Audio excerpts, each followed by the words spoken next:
আল্লাহ রাব্বুল আলামিন বলেন আমার জান্নাতুল ফেরদাউসের মালিকদের প্রথম নাম্বার গুণ আল্লাযীনা হুম ফি সালাতিহিম খাশিউন। জোরে বলেন আল্লাহু আকবার। আল্লাহ রাব্বুল আলামিন বলেন আমার জান্নাতুল ফেরদাউসের উত্তরাধিকারীদের প্রথম নাম্বার গুণ, আমার জান্নাতি বান্দা বান্দীদের প্রথম নাম্বার গুণ হলো তারা নামাজের মধ্যে 5 ওয়াক্ত নামাজ পড়বে। শুধু নামাজ পড়বে না, এত সুন্দর করে খুশু নিয়ে আন্তরিকতা নিয়ে নামাজ পড়বে। যদি আপনি 5 ওয়াক্ত নামাজ পড়েন অন্তরের মহব্বত নিয়ে, আন্তরিকতা নিয়ে, খুশু নিয়ে যদি 5 ওয়াক্ত নামাজ পড়তে পারেন, আল্লাহ রাব্বুল আলামিন বলছে এই গুণটা যার মধ্যে পাবে সে হলো আমার জান্নাতুল ফেরদাউসের উত্তরাধিকারী। জোরে বলেন সুবহানাল্লাহ। আল্লাহ এক নম্বর গুণের কথা বললেন আল্লাযীনা হুম ফি সালাতিহিম খাশিউন, যারা নামাজের মধ্যে খুশু নিয়ে, নম্রতা নিয়ে, ভদ্রতা নিয়ে, যারা অন্তরের মধ্যে যতটুকু ভালোবাসা আছে আন্তরিকতার সাথে যারা 5 ওয়াক্ত নামাজ আদায় করবে, আল্লাহ পাক বলছেন তারাই হচ্ছে আমার জান্নাতুল ফেরদাউসের উত্তরাধিকারী। জোরে বলেন সুবহানাল্লাহ। প্রিয় ভাইরা, অনেকেই নামাজ পড়ে, দেখবেন নামাজের মধ্যে আন্তরিকতা নাই। মসজিদে নামাজে দাঁড়িয়েছে, দাঁড়ানোর পরে তারা উপর দিকে তাকায়, ডানে তাকায়, বামে তাকায়, নিচে তাকায়, ফ্যান কয়টা সব করে ফেলে, লাইট কয়টা সব করে ফেলে। এরকম আছে না নাই? আছে। নামাজে মনোযোগ নাই, নামাজের মধ্যে দাড়ি চুলকায়, নামাজের মধ্যে টুপি ঠিক করে, নামাজের মধ্যে জুব্বা ঠিক করে, দাড়ি নিয়ে নাড়াচাড়া করে বারবার। এগুলোকে নামাজের খুশবু বলে না। এইভাবে নামাজ পড়লে আল্লাহর দরবারে নামাজ কবুল হবে না। সাহাবায়ে কেরাম রাদিয়াল্লাহু তাআলা আনহুরা কেমন করে নামাজ পড়েছেন খেয়াল করেন। কত আন্তরিকতা নিয়ে, কত খুশু নিয়ে, কত মহব্বত নিয়ে নামাজ পড়েছেন। বিশ্ব নবীর জামাতে হযরত আলী রাদিয়াল্লাহু তাআলা আনহু আশ্চর্য হয়ে যাবেন সাহাবায়ে কেরাম কেমন করে নামাজ পড়েছে। হযরত আলী রাদিয়াল্লাহু তাআলা জিহাদের ময়দানে চলে গেলেন। জিহাদের ময়দানে যাওয়ার পরে হযরত আলী রাদিয়াল্লাহু তাআলা জিহাদ করতে করতে করতে করতে এমন এক সময় একটা কাফেরদের বিষাক্ত তীর এসে হযরত আলীর পায়ের মধ্যে ঢুকে গিয়েছে। জোরে বলেন নাউযুবিল্লাহ। সাহাবায়ে কেরাম রাদিয়াল্লাহু তাআলা আলীর পা থেকে তীরটা বের করার জন্য চেষ্টা করলেন। তীর ধরে বারবার বারবার বারবার টান দেয়। হযরত আলী চিৎকার দিয়ে ওঠে, সাহাবীরা রে, ও নবীর সাহাবী, আমার তীরটা ধরে টান দিও না। আমি আলীর পা থেকে যখন তীরটা ধরে টান দাও, আমার মনে হয় যেন আমি আলীর তীরটা ধরে টান দাও না, আমি আলীর কলিজাটা ধরে তোমরা টান দাও। জোরে বলেন নাউযুবিল্লাহ। এমন ভাবে তীরটা ঢুকেছে, পায়ের এক পাশ দিয়ে ঢুকে আরেক পাশে বের হয়ে গিয়েছে। তীর কোনোভাবে বের হয় না, রক্তগুলো দরদর করে পড়ে পড়ে হযরত আলী রাদিয়াল্লাহু তাআলা সময় রক্ত শূন্যতায় পড়ে গেলেন। এবার সাহাবায়ে কেরাম রাদিয়াল্লাহু তাআলা বিশ্ব নবীর কাছে গিয়ে বললেন, ইয়া রাসূলুল্লাহ, ইয়া হাবিবাল্লাহ, হুজুর আপনার জামাতা হযরত আলীর পায়ের মধ্যে তীর ঢুকেছে, দেখেন কেমন নামাজের খুশু কাকে বলে। হযরত আলীর পায়ের মধ্যে তীর ঢুকেছে, ইয়া রাসূলুল্লাহ, আপনি তীরগুলোর ব্যবস্থা করে দেন। বিশ্ব নবী সাল্লাল্লাহু আলাইহি ওয়াসাল্লাম বললেন, ও আমার সাহাবীরা, আমার আলীর পায়ের মধ্যে তীর ঢুকেছে, তোমরা তীর ধরে টানাটানি করো না, আমার আলীর তীরটা বের করার চেষ্টা করো না। কারণ আমি জানি যখন আলী আমার নামাজের মধ্যে দাঁড়িয়ে যায়, আলীর দুনিয়ার কোনো হুঁশ থাকে না। নামাজের মধ্যে আলীর তীরটা খোলার ব্যবস্থা আমি রাসূল করে দিব। জোরে বলেন সুবহানাল্লাহ। এবার বিশ্বনবী সাল্লাল্লাহু আলাইহি ওয়াসাল্লাম হযরত আলীকে ডাক, হযরত বেলালকে ডাক দিলেন, বেলাল, আসরের ওয়াক্ত হয়েছে, ও বেলাল, আসরের নামাজের আযান তুমি দিয়ে দাও। এবার বেলাল আসরের নামাজের আযান দিয়ে দিলেন। এবার বিশ্বনবী সাল্লাল্লাহু আলাইহি ওয়াসাল্লাম হযরত বিশ্বনবী সাল্লাল্লাহু আলাইহি ওয়াসাল্লাম দুইজন যুবক সাহাবীকে বললেন, সাহাবী, আমি যখন নামাজের মধ্যে আমি যখন কিরাত শুরু করে দিব, তখন তুমি দুইজন যুবক তোমরা আলীর পাশে দাঁড়াবা। আলীর পাশে দাঁড়ানোর পরে আমি বিশ্ব নবী যখন নামাজের ইমামতি শুরু করে দিব, তোমরা সজোরে টান দিয়ে আমার আলীর পা থেকে তোমরা তীরটা বের করে দেবা। জোরে বলেন সুবহানাল্লাহ। এবার হযরত বেলাল ইকামত দিয়ে দিলেন। ইকামত দেওয়ার পরে বিশ্ব নবী নামাজ শুরু করলেন। আল্লাহর নবী নামাজ শুরু করার পরে দুইজন যুবক সাহাবীকে বিশ্বনবী ঠিক করেছেন।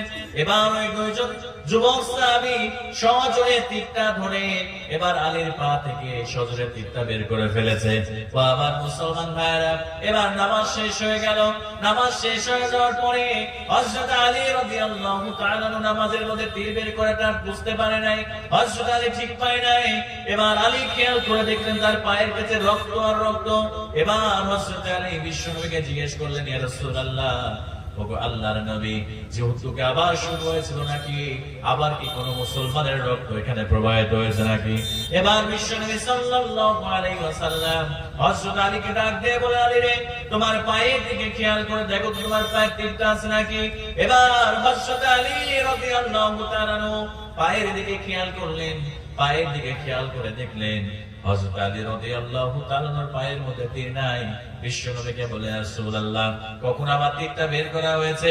আল্লাহর নবী বলেন, আলী রে, যখন তুমি নামাজের মধ্যে দাঁড়িয়েছিলা আমি জানি। বিশ্বনবী বললেন, ও আলী, তুমি যখন নামাজের মধ্যে দাঁড়াও তোমার দুনিয়ার কোনো হুঁশ থাকে না, হিসাব থাকে না। আলী রে, যখন তুমি নামাজে দাঁড়িয়েছো আমার দুইজন সাহাবী তোমার তীরটা বের করে দিয়েছে। হযরত আলী রাদিয়াল্লাহু তাআলা বলেন, আল্লাহি। হযরত আলী রাদিয়াল্লাহু তাআলা ডাক দিয়ে বলেন, আল্লাহি ইয়া রাসূলুল্লাহ, আল্লাহর কসম করে বলছে, আল্লাহর নবীজি, আপনার সাহাবী কখন তীরটা টান দিয়ে বের করে দিয়েছে আমি আলী বুঝি নাই, আমি আলী টের পাই নাই। কারণ আলী যখন নামাজের মধ্যে দাঁড়ায় তখন দুনিয়ার কোনো হুঁশ থাকে না, একমাত্র আল্লাহর ভয় নিয়ে আল্লাহকে সামনে রেখে আলী নামাজে দাঁড়ায়। জোরে বলেন সুবহানাল্লাহ। এজন্য মুসলমান ভাইরা, জান্নাতুল ফেরদাউসের উত্তরাধিকারীদের এক নাম্বার গুণাবলী, তারা 5 ওয়াক্ত নামাজ পড়বে, খুশু নিয়ে নামাজ পড়বে, আন্তরিকতা নিয়ে নামাজ পড়বে। কারণ বান্দা যখন নামাজের মধ্যে দাঁড়িয়ে যায়, আল্লাহর হাবিব বিশ্বনবী বললেন, নামাজের মধ্যে যখন বান্দা দাঁড়িয়ে যায় আল্লাহ এবং বান্দার মাঝখানে আর কোনো পর্দা থাকে না। সরাসরি রব্বুল আলামিনের সঙ্গে বান্দা সরাসরি কথা বলতে শুরু করে দেয়। জোরে বলেন সুবহানাল্লাহ। আল্লাহ রাসূল বললেন, বান্দা যখন নামাজে দাঁড়িয়ে যায় তখন আল্লাহ এবং বান্দার মধ্যে কোনো পর্দা থাকে না, কোনো আবরণ থাকে না। ওই বান্দা যেন সরাসরি আল্লাহর সঙ্গে কথা বলা শুরু করে দেয়। সুবহানাল্লাহ পড়বেন না? আমার মুসলমান ভাইরা, শুধু তাই নয়, সাহাবায়ে কেরাম রাদিয়াল্লাহু তাআলা আনহুরা যখন মরুভূমির মধ্যে নামাজে দাঁড়িয়ে যেতেন, এত সুন্দর করে নামাজ পড়তেন। যখন রুকু করতেন মরুভূমির পাখিগুলো সাহাবায়ে কেরামদের কানের উপরে বসে যেতে, যখন সিজদায় চলে যেতেন এত লম্বা সিজদা করেছেন, এত সুন্দর করে সিজদা করেছেন। আল্লাহর রব্বুল আলামিনের হাবিবের ওই সাহাবীদের কাঁধের উপরে, মাথার উপরে পাখিগুলো কাঠের গুলি মনে করে, গাছ মনে করে বসে যেত। তবুও ওই পাখিগুলো আবার যখন সাহাবায়ে কেরাম মাথাটা উঁচু করতেন, মাথাটা তুলতেন, তখন ওই পাখিগুলো আবার উড়াল দিত। জোরে বলেন সুবহানাল্লাহ। এত সুন্দর করে, এত আন্তরিকতার সঙ্গে সাহাবায়ে কেরাম নামাজ পড়েছে, আল্লাহ রাসূল নামাজ পড়েছে। অথচ আমাদের নামাজকে এত সুন্দর করে পড়তে পারি প্রিয় ভাইরা? নামাজ নামাজ নামাজ এমন একটা ইবাদত, এই নামাজের মাধ্যমে আল্লাহ আপনাকে জান্নাত দিয়ে ধন্য করবে। জোরে বলেন সুবহানাল্লাহ।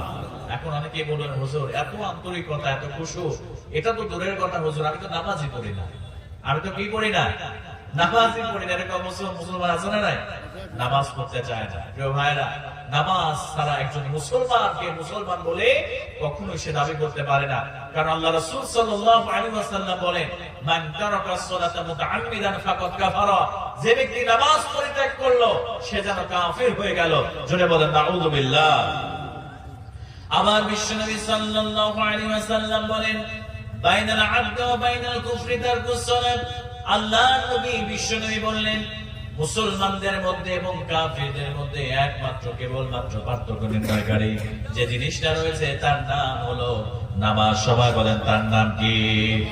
আমার মুসলমান ভাইরা, দাড়ি দেখে মুসলমান চেনা যায় না, ভালো করে খেয়াল করেন। পাঞ্জাবি দেখে মুসলমান চেনা যায় না, টুপি দেখে মুসলমান চেনা যায় না, জুব্বা দেখে মুসলমান চেনা যায় না। কারণ আমি হুজুর, আমার তো কি দাড়ি। অনেকে দেখবেন রবীন্দ্রনাথ ঠাকুরের নাম শুনেছি, রবীন্দ্রনাথ ঠাকুরের দাড়ি, আমি হুজুরের চাইতে বড় দাড়ি। কথা বলেন ঠিক কিনা? শুধু তাই নয়, পাঞ্জাবি দেখে কেমন করে মুসলমান চেনা যায় না। আমরা পাঞ্জাবি পরি, দেখবেন আমাদের অনেক হিন্দু ভাইরা সুন্দর সুন্দর পাঞ্জাবি পরে, পাঞ্জাবি দেখেও মুসলমান চেনা যায় না।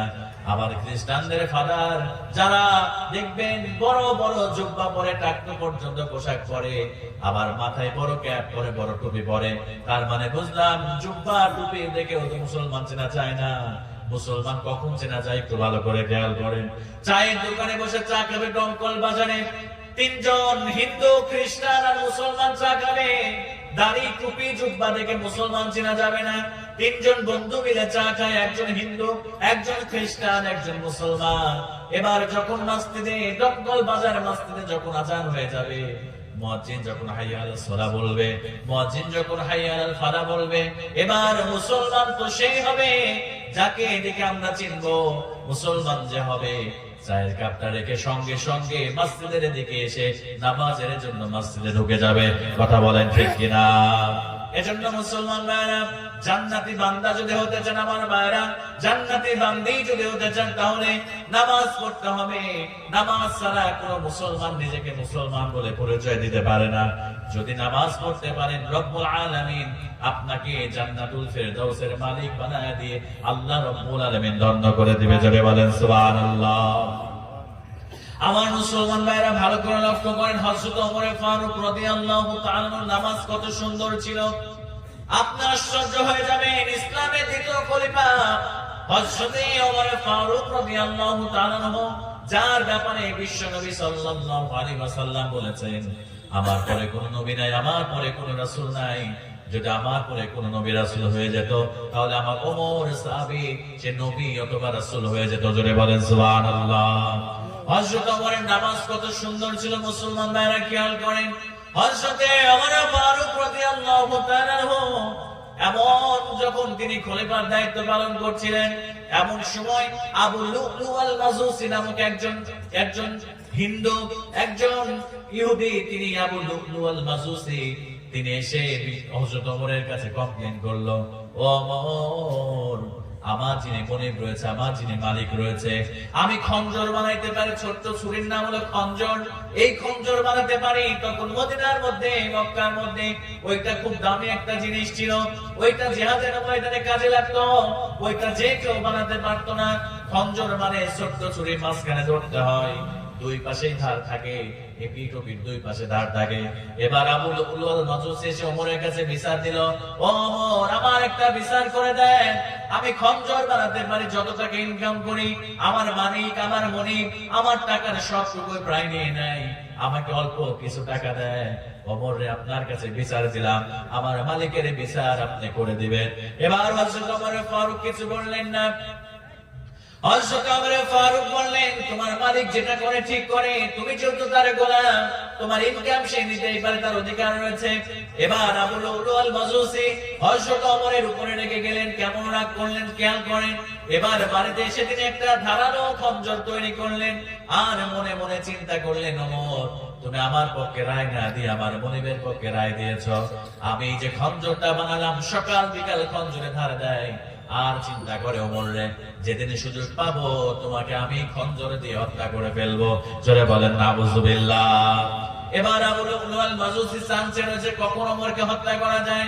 একদিন ফজরের জামাতের মধ্যে আবু লুলু আল মাজুসি চলে গেলেন চাদর মুড়ি দিয়ে, পাশে যে হযরত ওমরের পিছনে দাঁড়ালেন। ভালো করে খেয়াল করুন ওমরের নামাজ কেমন ছিল। এবার আবু লুলু আল মাজুসি হযরত ওমর ইমামতি করবেন, ওমরের পিছনে দাঁড়িয়ে গেলেন। দাঁড়ানোর পরে মাথার মধ্যে একটা চিন্তা, ওমর যখন নামাজ শুরু করবে, এই খঞ্জর দিয়ে ওমরকে এমন করে আঘাত করব যাতে করে ওমরকে আমি হত্যা করে ফেলতে পারি। আমার মুসলমান ভাইরা, এবার মুয়াজ্জিন ইকামত দিয়ে দিল। হযরত ওমর ফারুক রাদিয়াল্লাহু তাআলা নামাজ শুরু করলেন, সূরাতুল ফাতিহা পড়লেন। এমন সময় এবার ওই আবু লুলু আল মাজুসি খঞ্জরটা বের করে ফেললো। খঞ্জরটা বের করার পরে এবার হযরত ওমরকে উদ্দেশ্য করে তিনটে স্টিমিং করলো, তিনটা কোপ দিয়ে দিল। একটা পিঠের মধ্যে দিয়ে দিল, একটা বুকের মধ্যে দিয়ে দিল গলার কাছে, আর একটা পিঠের মধ্যে একটা পোজ দিয়ে দিল, একটা স্টিমিং করে দিল। আমার মুসলমান ভাইরা, হযরত ওমর ফারুক রাদিয়াল্লাহু তাআলা তখনও নামাজ ছাড়েন নাই। নামাজ না ছেড়ে এবার পিছন দিক থেকে একজন সাহাবী গিয়ে ইমামতি শুরু করলো, ইমামতির দায়িত্ব নিয়ে ফজরের নামাজটা শেষ করলো। এবার হযরত ওমর ফারুক রাদিয়াল্লাহু তাআলা কেমন করে আঘাত করা হয়েছিল, আবু লুলুল মাজুসি এমন করে আঘাত করেছিল, হযরত ওমর ফারুক রাদিয়াল্লাহু তাআলার পেটটা কেটে ভুঁড়িগুলো বের হয়ে গেল। ও আমার মুসলমান ভাইরা, অজ্ঞান হয়ে পড়েছিল, এবার কিছুটা জ্ঞান ফিরল। জ্ঞান ফেরার পরে হযরত ওমর ফারুক রাদিয়াল্লাহু তাআলার মুখের মধ্যে নাবিজ দেওয়া হয়, খেজুরের রস দেওয়া হয়। এই পেট এমন ভাবে পেটটা কেটে গিয়েছিল, নারী ভুঁড়িগুলো কেটে গিয়েছিল, নারী দিয়ে খাবারগুলো বের হয়ে যেতে শুরু করলো। এমন সময় হযরত ওমর ফারুক রাদিয়াল্লাহু তাআলা নিজের ফ্যামিলির কথা বলেন নাই, নিজের সন্তানের কথা বলেন নাই, নিজের বাবার কথা বলেন নাই, নিজের ক্ষমতার কথা বলেন নাই, বলে নাই আমাকে তাড়াতাড়ি হাসপাতালে নিয়ে চলো, উন্নত চিকিৎসা আমার বাঁচতে হবে। ও আমার মুসলমান ভাইরা, হযরত ওমর ফারুক রাদিয়াল্লাহু তাআলা যখন জ্ঞান ফিরে গেলেন, সঙ্গে সঙ্গে হযরত ওমর ফারুক রাদিয়াল্লাহু তাআলা সঙ্গে সঙ্গে বলতে শুরু করলো, যখন জ্ঞানটা ফিরল, দুনিয়ার কারোর কথা বললেন না, সম্পদের কথা বললেন না, ক্ষমতার কথা বললেন না। হযরত ওমর মুখ দিয়ে বের করলো, ও আমার বিশ্বনবীর সাহাবীরা, আমি যে ফজরের নামাজের ইমামতি শুরু করেছিলাম, এক রাকাতের পরে আমাকে আঘাত করা হয়েছিল, আমি অজ্ঞান হয়ে পড়ে গিয়েছিলাম। ও আল্লাহর নবীর সাহাবীরা, আমার ইমামতিতে যে ফজরের নামাজটা শুরু হয়েছিল, সেই ফজরের নামাজের দ্বিতীয় রাকাতকে অন্য কারো ইমামতিতে পড়ানো হয়েছে নাকি? অন্যান্য সাহাবীরা বলল, ও খলিফাতুল মুসলিমিন, আমিরুল মুমিনিন, আপনি চিন্তা করবেন না, আপনি অজ্ঞান হয়ে গিয়েছিলেন, অন্য জনের ইমামতিতে আমরা ফজরের নামাজ শেষ করেছি। জোরে বলেন সুবহানাল্লাহ। আমার মুসলমান ভাইরা, অথচ আজকে আমরা নামাজ পড়তে চাই না। সাহাবায়ে কেরাম রাদিয়াল্লাহু তাআলা কখনো নামাজ ছেড়ে যায় নাই। জীবনের অন্তিম মুহূর্তে আল্লাহ রাব্বুল আলামিনের হাবিবের রূহটা বের হয়ে যাচ্ছে, আল্লাহর নবীজি বারবার, বিশ্ব নবী আমার বারবার পাত্র থেকে পানিগুলো তুলে মুখের মধ্যে ছিটানো দিচ্ছে আর বলছে, নিশ্চয় মৃত্যুর মধ্যে যন্ত্রণা আছে, নিশ্চয় মৃত্যুর মধ্যে যন্ত্রণা আছে। আল্লাহর নবীজি বারবার ঘেমে যাচ্ছেন। আমার নবীজি ফাতিমার কথা বলেন নাই, আমার নবীজি সম্পদের কথা বলেন নাই, আমার নবীজি আম্মা জান আয়েশার কথা বলেন নাই, আমার নবীজি ক্ষমতার কথা বলেন নাই। আল্লাহ নবীজি বলেছেন, আসসালাত আসসালাত আসসালাত, নামাজ নামাজ নামাজ, আমার উম্মতেরা রে, নামাজ কখনো ছেড়ে যেও না। জোরে বলেন সুবহানাল্লাহ। অথচ আজকে আমরা সেই মুসলমান, আজকে আমরা সেই নবীর উম্মত, আল্লাহর গোলামের এত নিয়ামত আল্লাহর খায়, এত রিজিক আল্লাহর খায়, প্রতিনিয়ত অক্সিজেন ব্যবহার করি। আজকে মেডিকেল সায়েন্স বলছে, একটা সুস্থ মানুষ প্রত্যেক দিন যে অক্সিজেনটা গ্রহণ করে, যদি সেটার বাজার মূল্য হিসাব করা হতো, তাহলে প্রত্যেক দিন একটা মানুষ 3.5 লক্ষ থেকে 4 লক্ষ টাকার অক্সিজেন গ্রহণ করে। আমার মুসলমান ভাইরা, আপনার রিজিকের কোনো টেনশন নাই, আল্লাহ রাব্বুল আলামিন হাজার রকমের রিজিক আপনার জন্য তৈরি করে রেখেছে, অক্সিজেনের ব্যবস্থা করে দিয়েছে। অথচ আমরা নাফরমান বান্দাগুলো, আমরা নামাজ পড়তে চাই না, আল্লাহর কদমে আমরা সিজদা দিতে চাই না। কথা বলে ঠিক কিনা? আমরা এমন নাফরমান বান্দা হয়েছি, নামাজ আল্লাহ ফরজ করে দিয়েছে, অথচ এই মুসলমানেরা 5 ওয়াক্ত নামাজ পড়তে চায় না। আল্লাহর কসম করে বলে যায়, প্রিয় ভাইরা ভালো করে খেয়াল করেন, আল্লাহ রাসূল বললেন, আউয়ালু মা ইউহাসাবু বিহিল আবদু ইয়াউমাল কিয়ামাতিস সালাত। আপনি যতই দানশীল ব্যক্তি হন না কেন, আপনার যতই টাকা থাক না কেন, আপনি যত বড় ব্যক্তিত্ব সম্পন্ন মানুষ হন না কেন, আপনি যদি নামাজ না পড়েন, আল্লাহর কসম করে বলছি, আল্লাহ আপনাকে জান্নাত দিবে না, দিবে না এবং দিবে না। কথা বলে ঠিক কি না? জান্নাতে যাওয়া কখনোই সম্ভব নয়। আপনি কি মনে করেছেন জান্নাত এটি এমনি পাওয়া যাবে না? এটি পাইতে হলে আপনাকে নামাজ পড়তে হবে। কারণ নামাজ যদি একজন বান্দা পড়ে, তাহলে তার জীবনে আর কোনো পাপ, আর তার জীবনে আর কোনো অন্যায়, আর তার জীবনে আর কোনো অপরাধ কখনো সংগঠিত হওয়া সম্ভব নয়। নামাজ পড়বেন প্রিয় ভাইরা। তাহলে 1 নাম্বার জান্নাতি বান্দা বান্দাদের গুণাবলী হচ্ছে, আল্লাহ পাক রব্বুল ইজ্জত ওয়াল জালাল বললেন, আল্লাযীনা হুম ফি সালাতিহিম খাশিউন। 1 নাম্বার হচ্ছে জান্নাতুল ফেরদাউসের মালিক হতে হলে আপনাকে অবশ্যই 5 ওয়াক্ত নামাজ খুশু নিয়ে, সুন্দর করে, আন্তরিকতার সাথে আপনাকে 5 ওয়াক্ত নামাজ পড়তে হবে। রাজি আছেন ইনশাআল্লাহ? ইনশাআল্লাহ ইনশাআল্লাহ। আল্লাহ পাক আমাদেরকে 5 ওয়াক্ত নামাজ যেন আদায় করার তৌফিক আল্লাহ পাক দান করেন। আমরা সকলেই পড়ি আল্লাহুম্মা আমিন।